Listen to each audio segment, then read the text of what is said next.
ભાવનગરમાં ડુપ્લિકેટ દારૂ મામલે રેન્જ આઈજી આરવી અસારીની પ્રથમ પ્રતિક્રિયા સામે આવી છે। સમગ્ર મામલે 21 લોકો વિરુદ્ધ ફરિયાદ દાખલ કરવામાં આવી છે, જ્યારે પોલીસે અત્યાર સુધી 12 ઈસમોને રાઉન્ડ અપ કર્યા છે। રેન્જ આઈજીએ જણાવ્યું છે કે ફરાર આરોપી રઈસને પણ ટૂંક સમયમાં ઝડપી લેવામાં આવશે। આ સમગ્ર કેસમાં જે કોઈ જવાબદાર હશે તેની સામે કડક કાર્યવાહી કરવામાં આવશે તેમ તેમણે જણાવ્યું છે। પોલીસે અલગ અલગ ટીમો બનાવી તપાસનો ધમધમાટ તેજ કર્યો છે અને ડુપ્લિકેટ દારૂના સમગ્ર નેટવર્ક સુધી પહોંચવા તપાસ હાથ ધરવામાં આવી રહી છે। જે મૃત્યુ થયેલ તે સંદર્ભે પ્રથમ ઈડી દાખલ કરીને અકસ્માત મોતના ગુનાની તપાસ શરૂ કરવામાં આવેલી।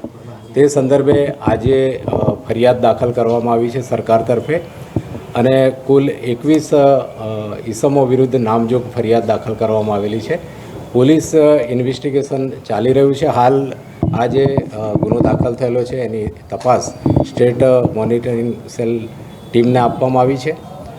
તપાસ દરમિયાન પ્રાથમિક જે અમારી પાસે માહિતી છે અને જે વિગત છે એ પ્રમાણે 12 માણસોને રાઉન્ડ અપ કરવામાં આવેલા છે અને તપાસની જે બાકીની પ્રક્રિયા છે એ પ્રક્રિયા હાલ ચાલુ છે।